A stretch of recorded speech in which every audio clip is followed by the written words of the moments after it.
Title: The Lost Screening. While the autumn leaves rustled quietly outside, inside Woodridge High, a particular excitement stirred among the students.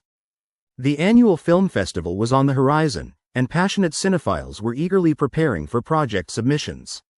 Among them was Jenna, an ambitious sophomore with dreams of becoming a filmmaker. With her worn-out camera slung over her shoulder, she searched through old film reels in the dusty storage room of the school's auditorium. "Jenna, come check this out," called her best friend, Leo, his voice echoing through the clutter of props and old costumes. Jenna stumbled upon a pile of forgotten reels hidden at the back of a shelf. Each was marked with faded labels, most unreadable, except for one that simply read, ***, never screened. ***, her curiosity piqued. Jenna carried the reel over to Leo, who was rifling through an ancient projector. The dust made their noses itch, and they exchanged mischievous glances. "What do you think it is?" Leo asked, a hint of thrill in his eyes. Jenna shrugged, a sense of unease crawling over her skin. Only one way to find out. After school, they snuck back into the auditorium. With the dim lights flickering above them, Leo set up the projector while Jenna carefully threaded the film. As the first images flickered to life, a shiver ran down her spine. The film was unlike anything she had seen. It began with an aerial view of Woodridge High, freshly painted, full of life. But as the scenes progressed, they took on a darker tone. Students appeared on the screen, but their faces were distorted, twisted in apparent agony, mouths open in silent screams. What is this?" Jenna whispered, unnerved. "Is this supposed to be a horror movie?" Leo shrugged, clearly intrigued. "It's probably just old footage. Let's keep watching." As the film played on, the scenes became increasingly disturbing. Students crowded in the hallways became shadowy figures, and Jenna felt her heart race when the projector began to skip. Each skip was accompanied by a low, echoing whisper, a voice she couldn't quite make out. The whispers grew louder as chilling images of students disappearing flashed on screen, one after another, the atmosphere thick with tension. Then it happened. The scene switched to an empty classroom, eerily lit. Suddenly, it was as if they were part of the film themselves.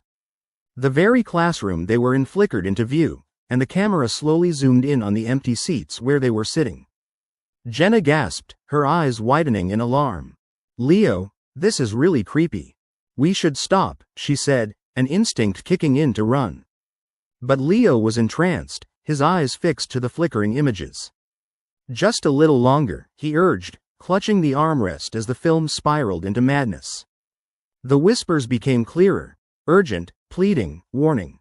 Images of students tugged at Jenna, their eyes wide and pleading as they reached out to her through the warped film. "Jenna," one voice cried, terror coating every syllable. "Help us." Panicking, Jenna yanked the film from the projector, the sudden silence deafening.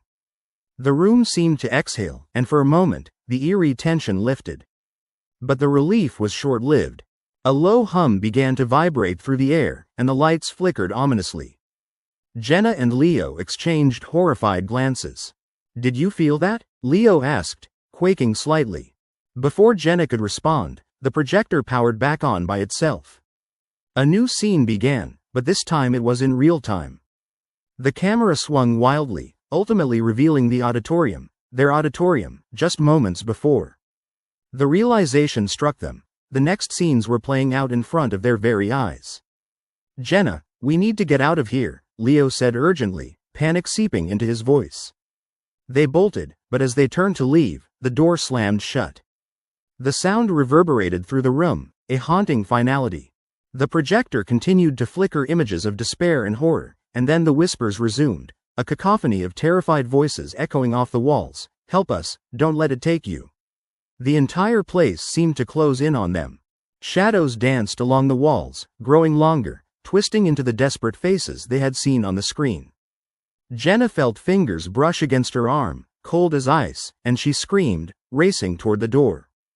"Jenna, here," Leo shouted, pointing toward an emergency exit.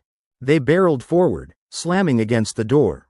As they lurched outside, gasping for breath, Jenna dared a glance back at the auditorium. The projector hummed a final whimper, and then, silence. They staggered into the moonlit courtyard, hearts racing and minds reeling. Behind them, the once inviting structure loomed ominously, shadows clinging to it like a dark shroud. Jenna couldn't shake the feeling that the characters in that film had been warning them, trying to save them from a fate intertwining with their own. Days turned into weeks, and the school never mentioned the film they had found. But Jenna noticed peculiar things. Students who had vanished, shadowy figures moving through hallways, whispers crawling through the air late at night.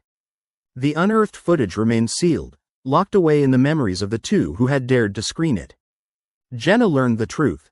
Some films are never meant to be seen, hiding secrets woven from the very fabric of fear itself. And once seen, they never truly fade away.